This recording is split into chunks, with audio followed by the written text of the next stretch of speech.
Hey, Tina Marie here. So thank you so much for joining me today. So I want to talk about the 5 major goal achieving myths that's keeping you paralyzed.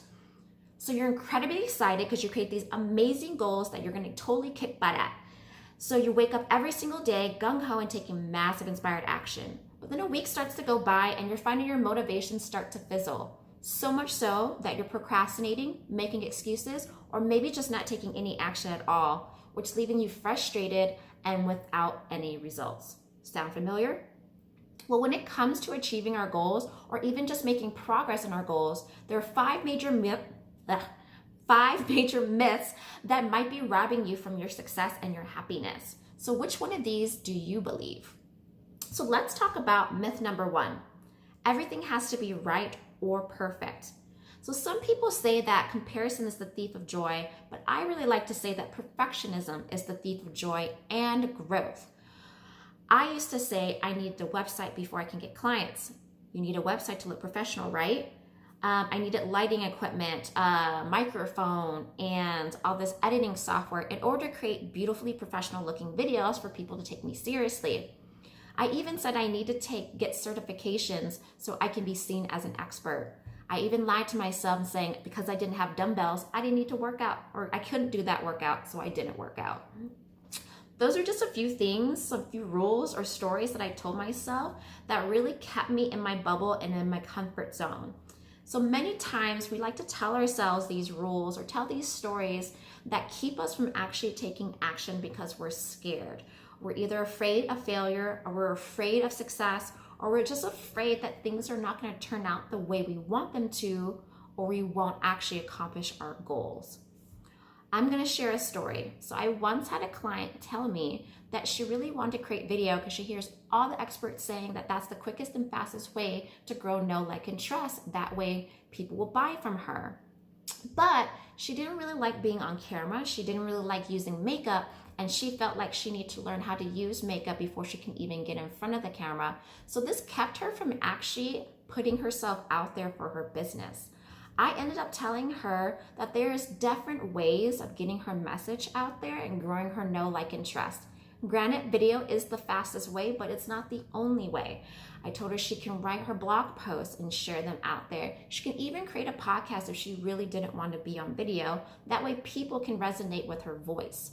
Since then, she's created so many different blog posts. She's even being reached out to be a speaker or interviewed on other people's podcasts, and she's still booking clients. So I just wanted to say that sometimes the excuses that we give ourselves or say that we need these things are just elements of us trying to keep ourselves in our comfort zone. So I want to challenge you to actually do something that you're scared about. If there's a goal right now that seems way too big, break it down in smaller, manageable, bite-sized tasks that'll keep you moving forward.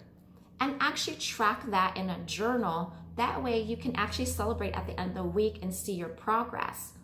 That will keep you from actually seeing that you didn't really need to have that video camera or special lighting, or you don't really need to have a website to actually go out and ask and get clients. So start doing things and start asking you, what are different ways to accomplish my goal versus being fixated on that one-way mindset. And I guarantee you, if you try out one of those, you're gonna see results. It either works for you, don't, but at the end of the day, you will learn from it. So you're always growing from it. So myth number 2, your past determines your future.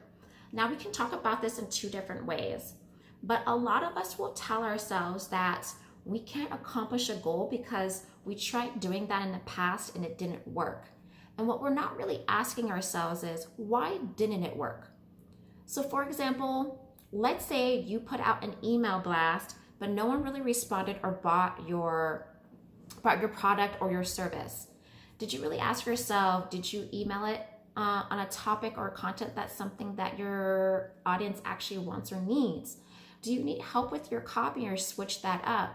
So maybe study up on some copywriting skills and change up your email and try again. If your audience didn't respond to the email or that product, that may not be something that they need or want. So maybe go out and ask and do some research. Hey, what are you struggling with right now? and then create a product or service around that. Another thing that could be an excuse when it comes to determining you thinking that your past determines your future is the whole idea of how you grew up or your past career status or your environment in general. I've heard so many people say that, oh, I'm just a server at a restaurant. There's no way I can be a business owner and people will buy from me. I'm gonna tell you, I've been a bartender in my past, but that doesn't mean I'm not an expert in my field. I've been in this industry for almost 15 plus years, and all my experience between management and schooling qualifies me for my knowledge. And I can guarantee you, just because you've been doing something for the length of your career doesn't mean you can't change and switch up and be successful somewhere else. So if you've been in the corporate world being a marketing director, but you really just want to make crafts and sell that, girl, do it. So don't let that be a determining factor to keep you from actually trying to achieve your goals. So myth number 3.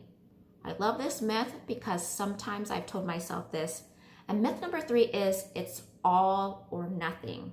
We get it in our heads that if we didn't achieve our goal or end result, then it wasn't really an achievement at all. And we start to forget that we took the action to get there and maybe we didn't hit our point. And the best example I can give you, so let's say you set this goal that you want to make $10,000 this month. You go out, you create the products, you talk to the people, and you sell, but you actually only sold 5,000 or maybe 7,000. You didn't hit your $10,000, but then you get down on yourself that, well, I didn't achieve my goal, so that wasn't really successful. We have got to stop telling ourselves that just because we didn't make the end goal that we didn't actually achieve something. Through that process, what did you learn? Celebrate that you actually went through the process. Celebrate the fact that you actually made $5,000 or $6,000 or $7,000.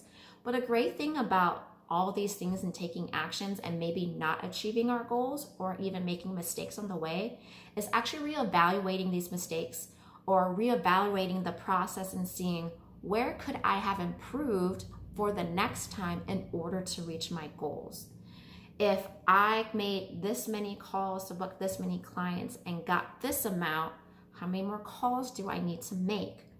If I posted on social media this many times and I'm getting all my leads and all my bookings through Facebook, maybe next time I'll focus strictly on Facebook.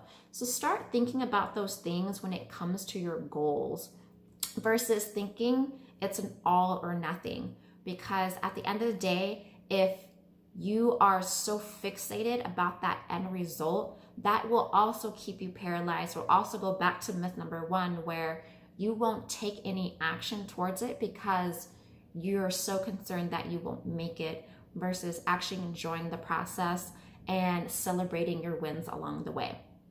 So myth number 4, writing your goals down is unnecessary. I've heard so many people say that, oh, I don't need to write them down. I got them in my head and I know them, I'll take them. But there has been scientific research about actually writing down your goals in your handwriting actually really imprints it in your brain a lot more. And for me, I like to write down my goals in a journal. I like to actually frame them sometimes. Sometimes I write them on a Post-it note and just put them on the wall in front of me as I'm working on my business. This is huge because it keeps your goal right in front of you at all times. And what's the saying again? I can't even think of the saying right now, but what's out of sight is out of mind. That's what I was looking for. What's out of sight is out of mind, truly. You can easily be distracted by social media notifications, family obligations, and just, let's say you're just knee deep in emails, catching up with clients and doing that you actually forget what you're working towards. So it's really important to write down your goals. I recommend putting it in several different places. What has helped me in the past is writing down my goal every single day in my journal. so it's reiterated in my brain. I also like to put on a post-it note on my desk. You can even create a screensaver and put your goal on there. So every time you're on your phone, you'll see that goal and you're like, oh yeah, I need to do this today towards that. And the other important thing about writing your goals down, it keeps you focused on the tasks that you need to get done in order to progress towards that goal, towards that end result. So I also want to talk about myth number 5. You can't change your mind. I don't know how many times I've heard it in a client session that a lot of them don't make these goals or don't make the decision to actually solidify a goal or set a goal. It's because they are uncertain about what an outcome is or uncertain about taking a certain path. We have it in our minds that just because we start a goal or start working towards a goal, that we can't change our minds along the way. The whole part about life, the whole part about business, if you want to be successful, is you have to be flexible. You have to be flexible. One, just look at economics and look at the news. The world is changing at a rapid pace. People's tastes and needs are changing at a rapid pace. So that means you just can't be the same business model for the rest of your days. And that includes your goals as well. You have to be flexible. You can be working towards a goal and find that it may not work for you, so you can drop it. It's not wasted time because what you learned along that way could be taking you somewhere else or taking you into a different path. So we get it in our minds and we tell ourselves that we can't change our minds because we have to do everything the right way. And that goes back to myth number 1. So what I want to challenge you is be flexible. And the best story that I can tell you to actually hopefully resonate with you is look at Blockbuster. Blockbuster was a huge business. Even Toys R Us was a huge business for me growing up. They were one of the major corporations and collaborations in the world.